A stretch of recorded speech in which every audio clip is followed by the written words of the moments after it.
Welcome to the wonderful world of wellness with Dr. Andy Mencia. This medical program heard from 7 to 7:30 each Saturday right here on WSBR 740 AM is brought to you by the Adult and Geriatric Center under the medical direction of geriatrician Dr. Andy Mencia. We are back. Yes, we are back, and I asked Dr. Mencia about drinking liquids since he was telling us about water, and I told him I'm not a great water drinker, but he said you should do that, and he explained, you got to tell what you do about how you drink. Well, yes. First thing I do when I get out of bed, I usually have a bottle of water at the bedside, so every night. And do you drink before you go to bed also? I take a sip. You know, if I feel a little bit thirsty or anything like that, I might take a sip of water. Usually I do. Sometimes I just put it at the bedside, and if I don't feel like drinking, I just leave it there.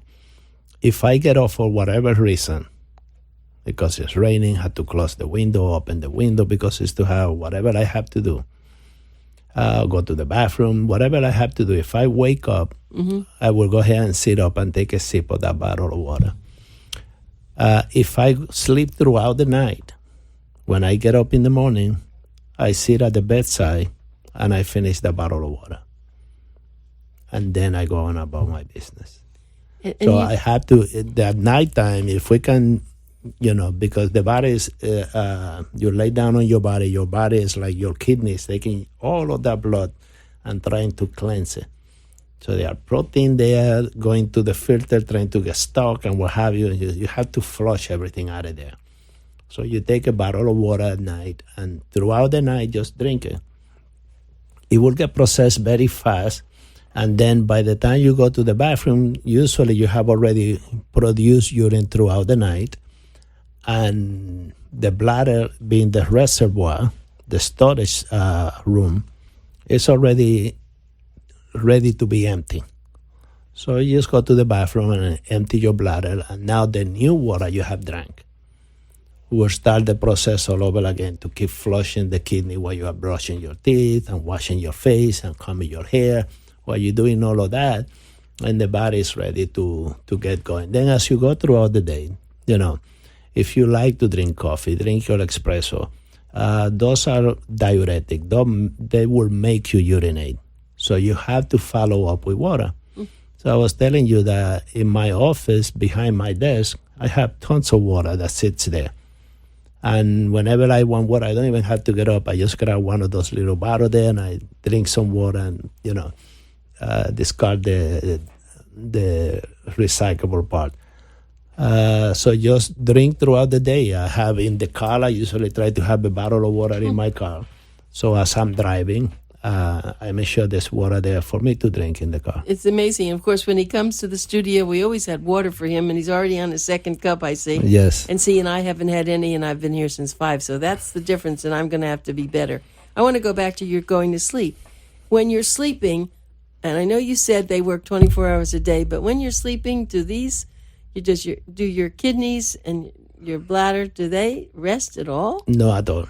So you're sleeping, they're not even doing less? No. The same? The same. The only person that will tell you that they don't urinate a lot are the people that are having kidney damage. Because remember, the kidneys, those are the factory. They produce the urine. So let's say if you have a person that is on end-stage renal disease, they depend on dialysis to do the function of the kidneys. When you get your blood dialyzed, then it will replace the kidney and the bladder. The machine is supposed to replace the kidney and the bladder. And a lot of time when my patient on end-stage kidney disease, they come for a test, one of the samples they can never give us is a urine sample. Why?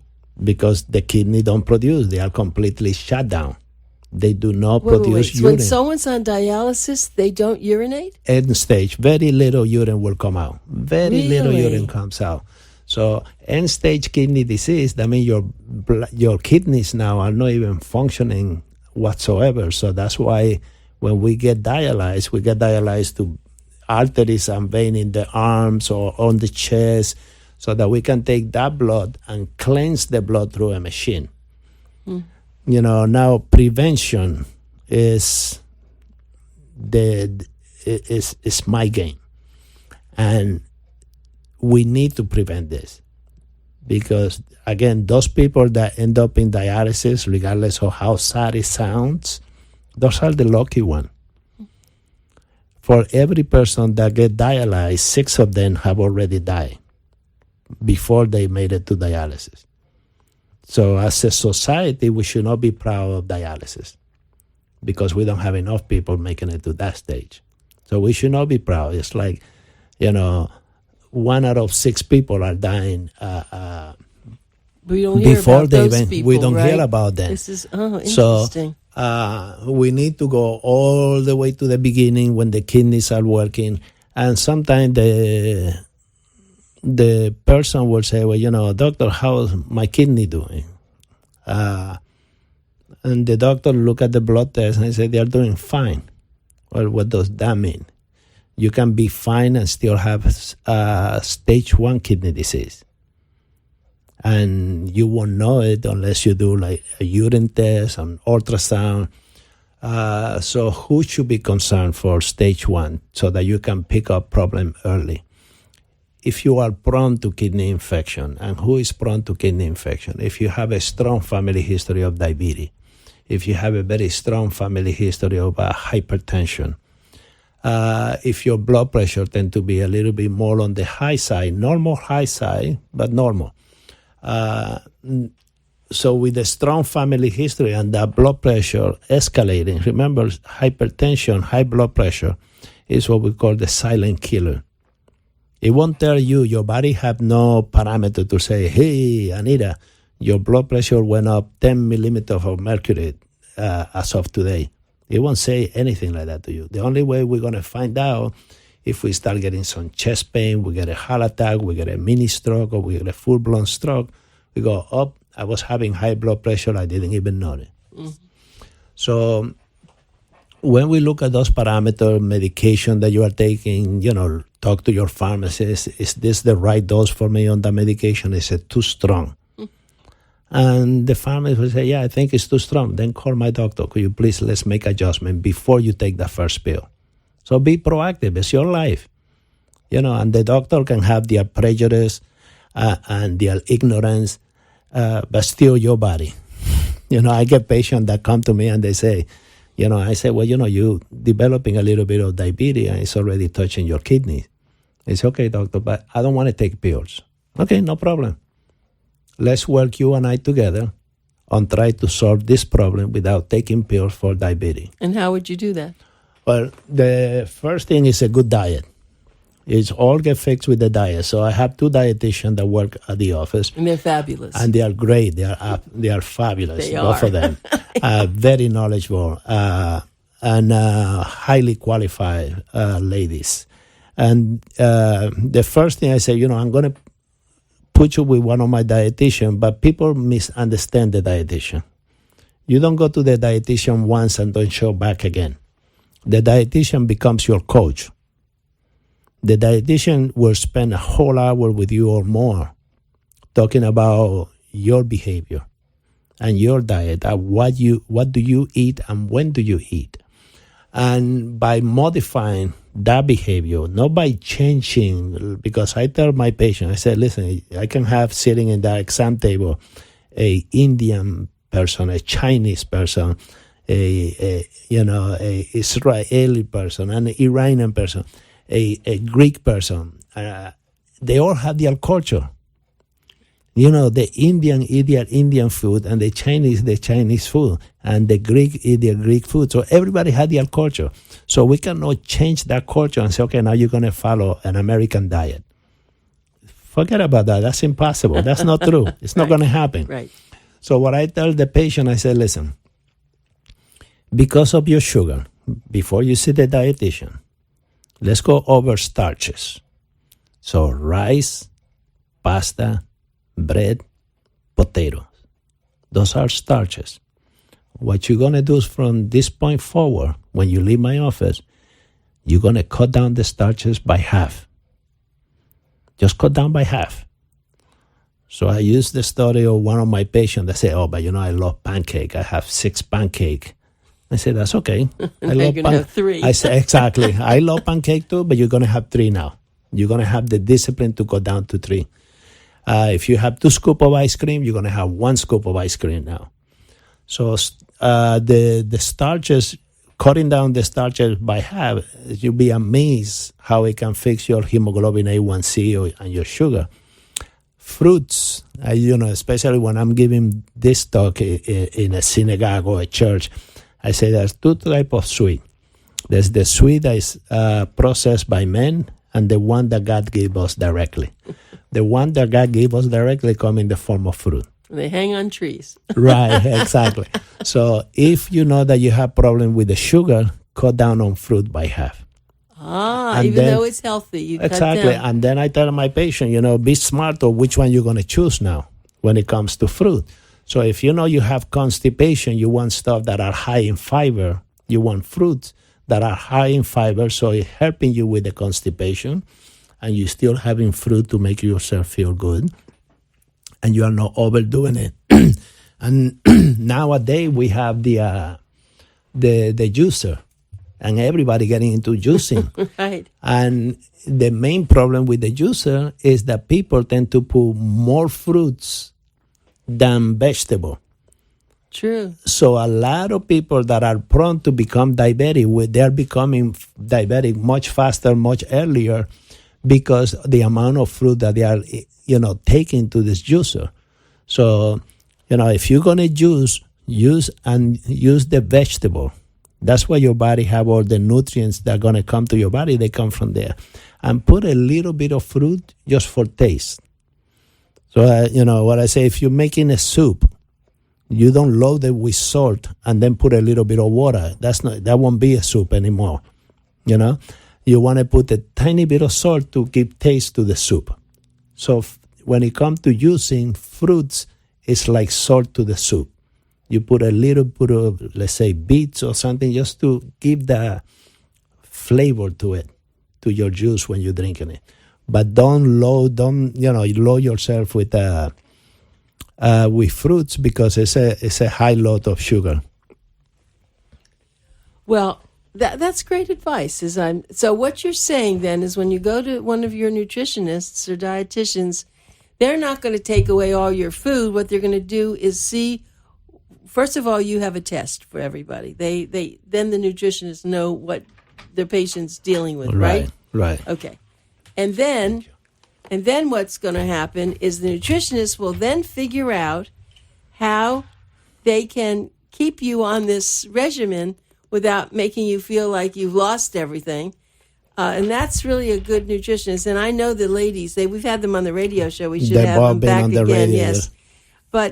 But I think that when someone says, and I'm like this, I don't want to take medication. Tell me what I can do naturally. Right. And we can do it, you can. Yeah, we can do it. And I tell the patient, I say, if we have to take something, we will, at least temporarily, so we don't produce any damage, because it's all about prevention. Sometimes you say, well, my sugar is too high. Let me take some pill just to bring it down. And what would Dr. Mencia recommend for me to take?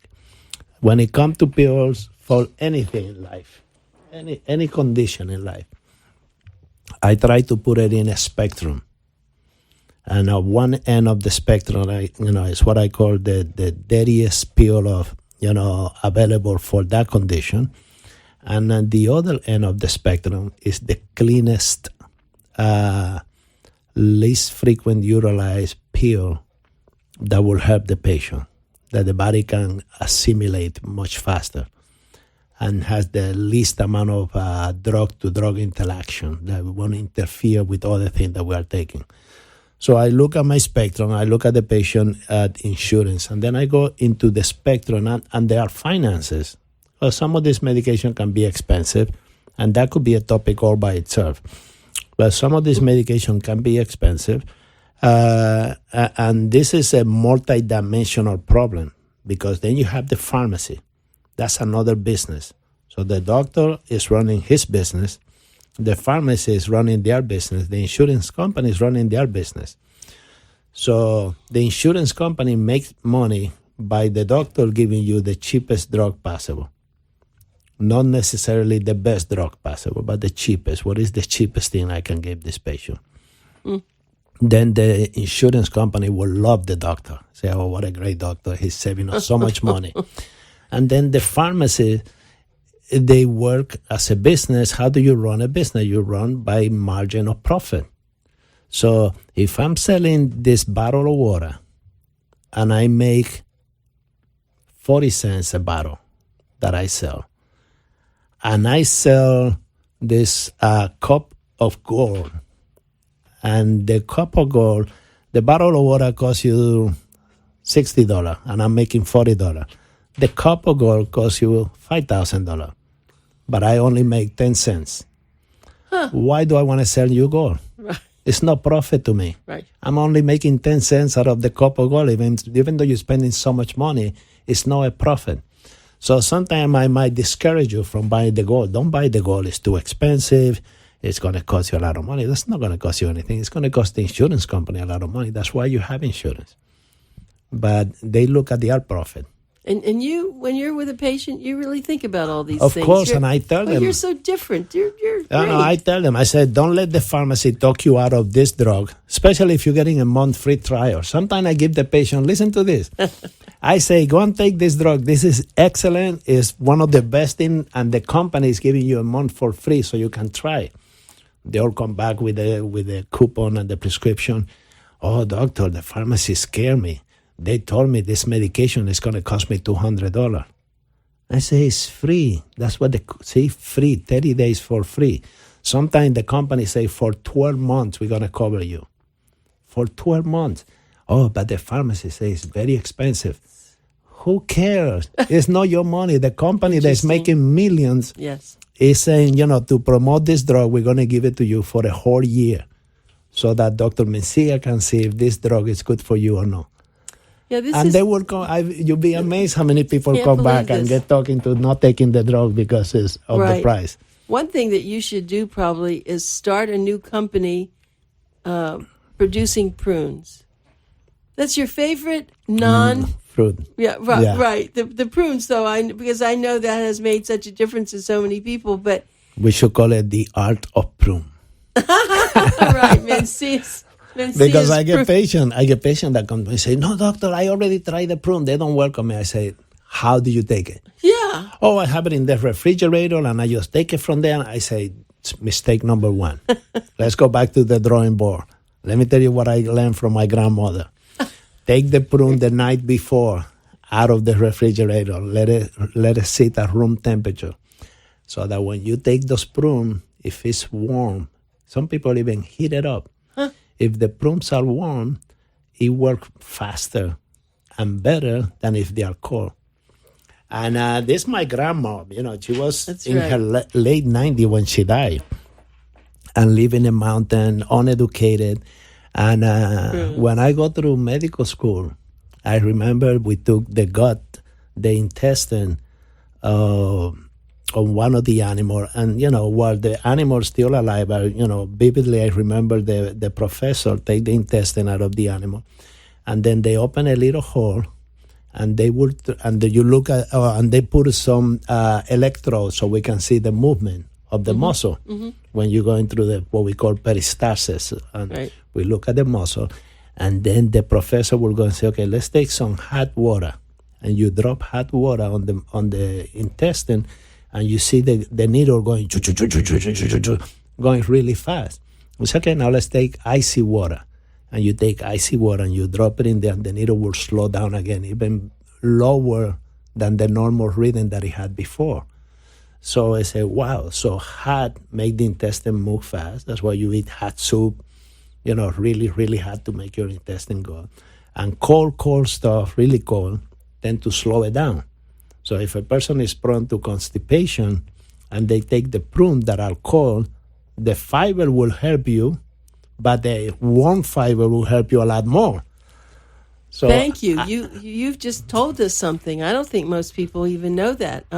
But, it's interesting that I remember my grandfather had a dish of prunes every morning, but they they weren't like just plain prunes. They had been soaked. Right. And it was already prepared. I don't know what the difference They in soak that in is. water, and then you let it sit down, and you eat your prunes, and then you drink the water. Oh, right. Yeah, So you that's drink the the prune water. juice. Mm-hmm.